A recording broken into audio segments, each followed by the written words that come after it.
Yo, what's up? Today we're gonna be reacting to zalorn's video tutorial about jump resetting. Bro, what the heck? This is so goofy. Alright, let's go.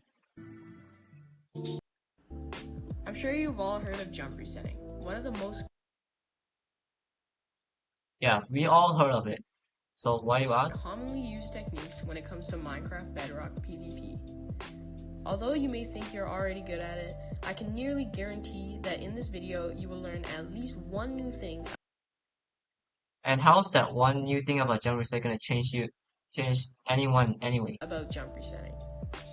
Now you may be thinking, why trust me? And yes, I am just one out of 17 million active Minecraft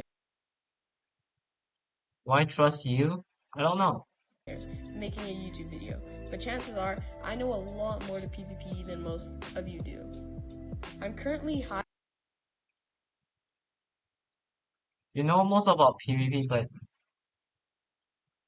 I don't know. Hive's best NA PvPer, and some could say I've mastered the technique, jump resetting.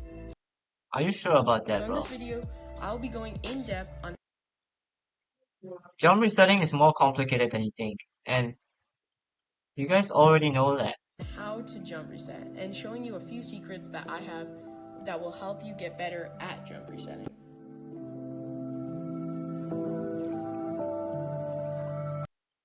Okay, this is the part where I have a lot of things to criticize. So, hit select actually doesn't work because your KB may react faster than your opponent when your opponent um, touches the ground later, allowing you to get a jump reset, but this only works if you get close. It doesn't work if you're far away or else you get comboed.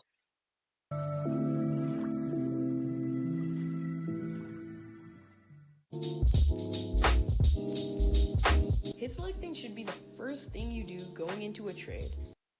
No, If you want to pick, I would not recommend this for no armor trades or any trade where you don't have as much tries to pick your opponent up. I wouldn't recommend you hit selecting if you're far away as your opponent. So how does hit selecting work? Hit selecting is purposefully getting second hit to hit the ground faster than your opponent. The reason why Alright? this is useful is because jump resetting works when you time your jump perfectly when you hit the floor to boost Alright? your momentum, thus reducing your knockback. And don't worry, later on in this video, I will explain my secret on how to accurately tell when you hit the ground to have perfect jump resets. I, I like this guy that his, his name is like no problem, and then he's like literally interrupting the fight. Third party. Nah, bro. Hit selecting is very simple. The second you hear the opponent hit you, you hit back. Along with this, Mm-hmm. after you hit back, you want to let go of W and press it again with your spacebar right as you hit the ground.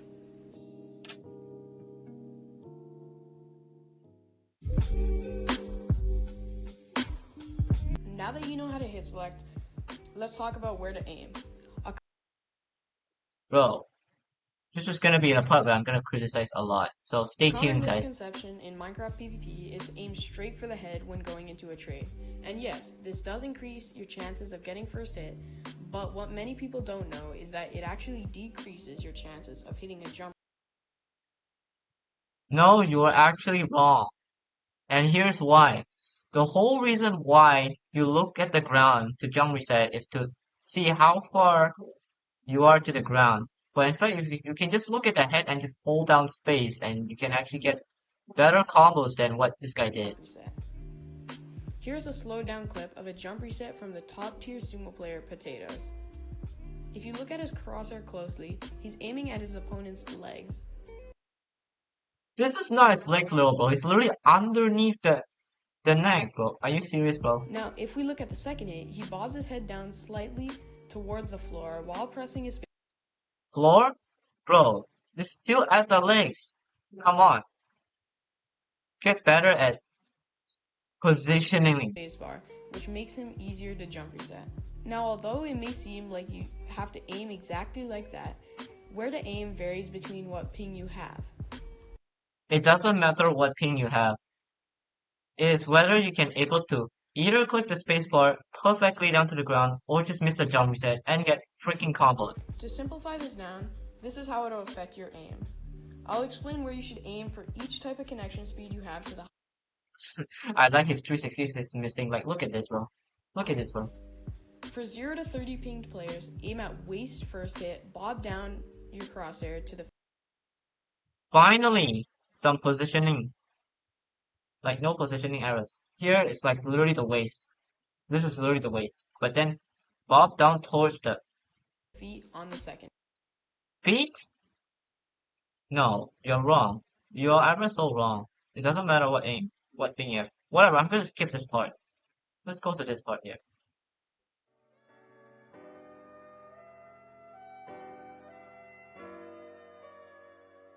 Now we can move on to how you should time your spacebar. A lot of people don't know that there are 2 ways to jump reset. The first method is timing your jump reset just a little bit before your hit cooldown ends, which will make you get a little bit of a forward boost when you jump reset. The closer you click your spacebar to the end of the hit cooldown, the more you get boosted. I would recommend doing this method when you are fighting people with lower ping than you, because oftentimes their KB will react faster than yours and get them away from you faster than you can hit them. The second method is timing your jump reset anytime you're off your hit cooldown. When doing this, you should cancel out nearly all your KB, but you won't get a boost forward. You can able to cancel all your KB, but it depends. If you want to jump reset later, make sure to not time it too late. Like, only do this if you know that the person that you're fighting or the player you're fighting is trying to bait your jump reset. Like, he hit selects you on the second hit. Because if you time your jump reset like earlier, like this guy mentioned earlier, you're gonna get comboed. Like, you're gonna get comboed. This is extremely helpful when fighting people 50 or more ping higher than you. It doesn't matter what ping. Ping does not affect KB or reach.